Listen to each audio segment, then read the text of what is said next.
Hammaga salom. Demak, bugun Bazello nomi endi Bathello deb o'qiladi bizada lotinchada. O'zi Bazello deb o'qiladi inglizchada. Demak, o'zini komplektidan chiqqan mana bunday krepleniyasi bor. Bu qo'shimcha samarezlar bilan yana nimada usilit qildim. Hozir bu bizning kladovka yog'ochdan yasalgan uyning yoniga qo'shimcha naves, ya'ni kladovka. O'shanga devor o'ziga o'rnatish imkoni bo'lmadi. Mana bu balkalar xalaqtib qoldi. Shuning uchun yog'ochga qotirildi, ushatildi va dimoxod ko'chaga chiqazib yuborildi. Dimoxodning ukloni ko'cha tomonga qaratilib uklon qilingan. Keyin buni o'zini hozir ko'rsataman. Mana bunday qilib mana pad urvin qo'yilgan. Chunki mana pad urvin qo'yilgan. Chunki buning ichida gaz yonganda gaz tepaga qarab yonadi.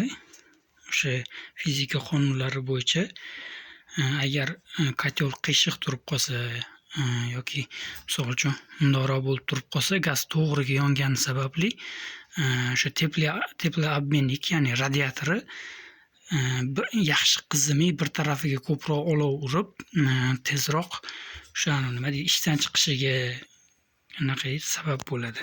Shu sababli kotelni to'g'ri urvinda qo'yilishi kerak. Keyin mana bunday mana vilkasi bor. Vilkasiga kotelni osib qo'yiladi. Bo'ldi.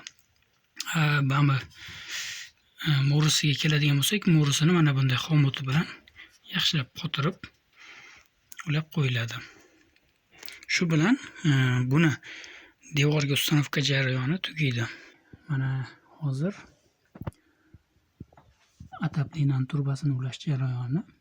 Bu padacha ulanyapti. Sekin ulanib borib mana bu yerda kran, masalan, kotel bu narsasini tuzatadigan bo'lganda o'chirib turib kotelni yechib olish uchun kran, keyin krandan keyin tushyapti, traynik orqali tupli polga ketyapti va undan pastga уже radiatorga.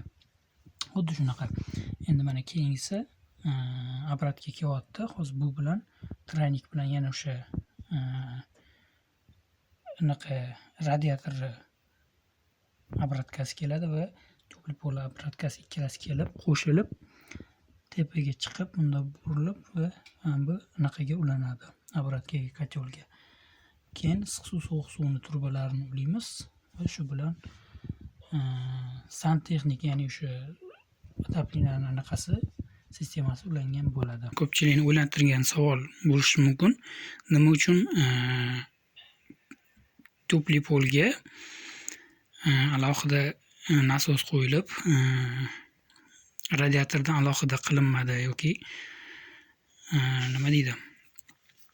Masalan, radiator 80 gradusgacha isisa, tupli pol 50 gradusgacha isiydi. 80 gradusgacha tupli polga beradigan bo'lsa, mana bu shlankalari yumshab erishishni boshlaydi va o'sha tezroq buzilish anaqasi ko'p bo'ladi holati. Shuning uchun biza hozir bu yerda plan qilingan, misol uchun bahor va kuz oylarida faqat tupli pol ishlatiladi. Ya'ni kunlar iliq bo'lib turgan paytda, qattiq sovuq bo'ladigan bo'lsa, radiator yoqiladi. Shunaqangi mo'ljallangan. Ikkalasini ham bir xil vaqtlarda kombinirованный qilib, misol uchun kotelni o'zidan 50 gradusga qo'yib turib, ham radiator, ham tupli pol qilib ishlatsa bo'ladi. Faqat mana bu kotelni o'zidan temperaturani 50 gradusga qo'yib qo'yish kerak. Keyin elektron qismi haqida aytmadim sizlarga. Demak, mana bunaqa tok kelgan, tokdan stabilizatorga o'tadi.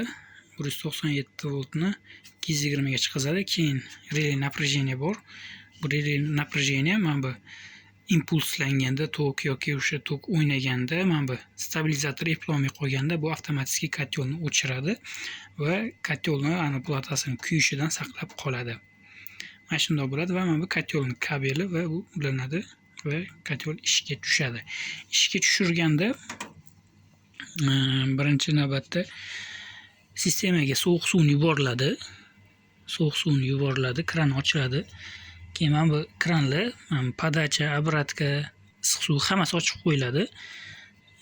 Keyin o'sha ochilgandan keyin mana bu joyda mana buriydigani bor. Ko'rayotgan bo'lsanglar, mana shuni burasanglar, o'sha mana bu sovuq suv отопление sistemasiga tushadi, podacha obratkaga.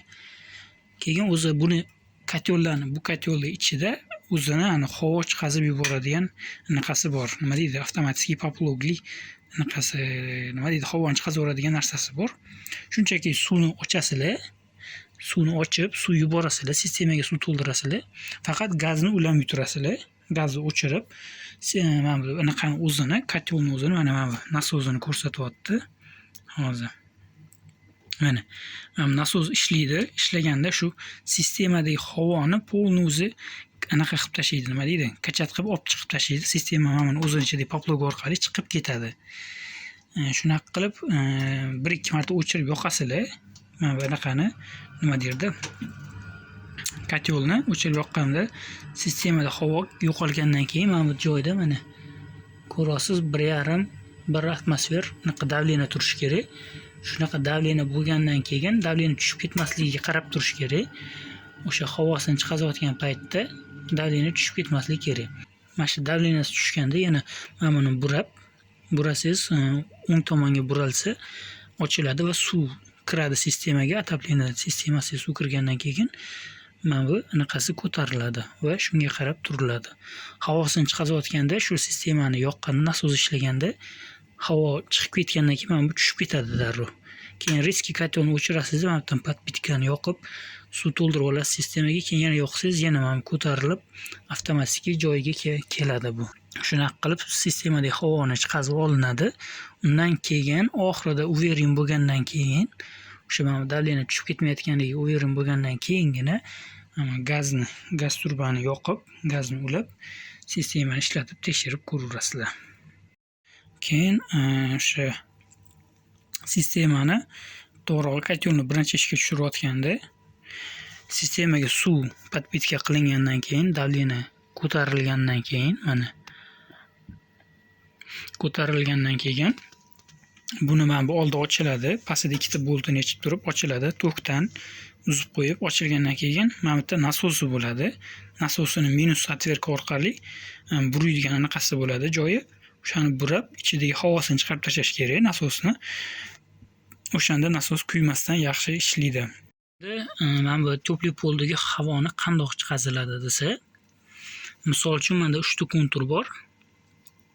Misol uchun birinchi konturni yoqiladi, ochiladi, demak qolgan 2 ta konturni yopiladi. Keyin mana radiatorni ham yopib qo'yiladi va shunaqani kotyolni yoqiladi.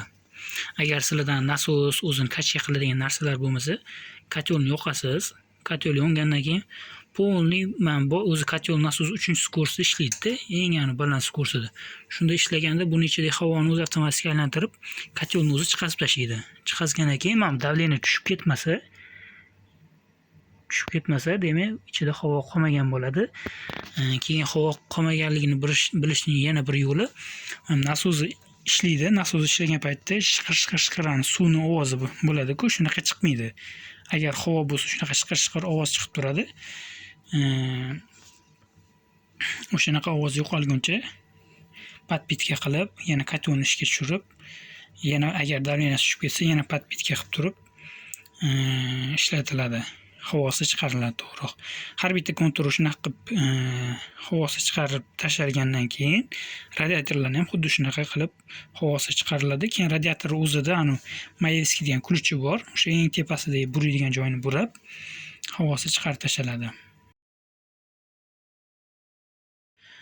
Demak, o'rtoqlar, mana hozir kotyol ishlab turibdi va kotyolni ustanovka qilib ishlatganimizga 3 oydan oshdi.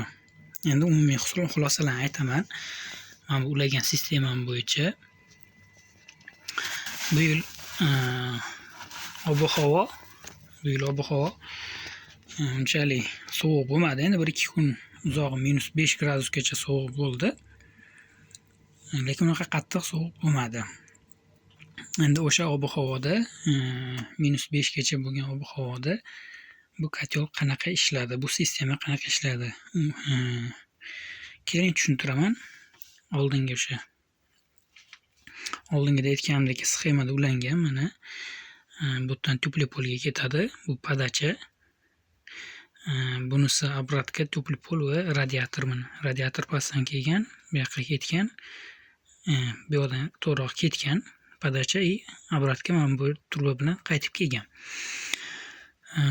Qishda tupli polni ikkalasini kombinirованный ishlata olmadim, chunki o'sha misol uchun qattiq sovuq bo'lganda kotelni bu yoqda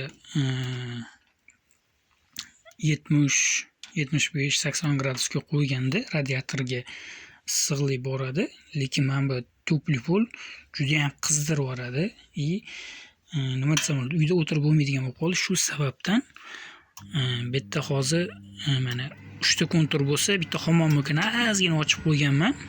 Hammom doimiy aylanib ishlab turadi. Burab o'sha oxirigacha ozgincha ochib qo'yganimizda hammomni nima desam bo'ladi, hammomdagi radiatorni o'chirib qo'yib, faqat tupli polni o'zida qizdiryapmiz. Juda ham zo'r issiq ushlab turibdi. Qolgan xonalarni, yotadigan xonalarni primoy mana bu radiatordan isitdik. Shunaqa qilib qishdan chiqdik. Tizim o'sha mana rushnoy regrovkali. Lekin men maslahat berardim, bu yerga o'shani trехходовой anaqali qilib, nasos qilib отдельный qilib qo'ysa, keyin temperaturani iloji boricha tupli polga yuqori gradus qo'ymaslik kerak.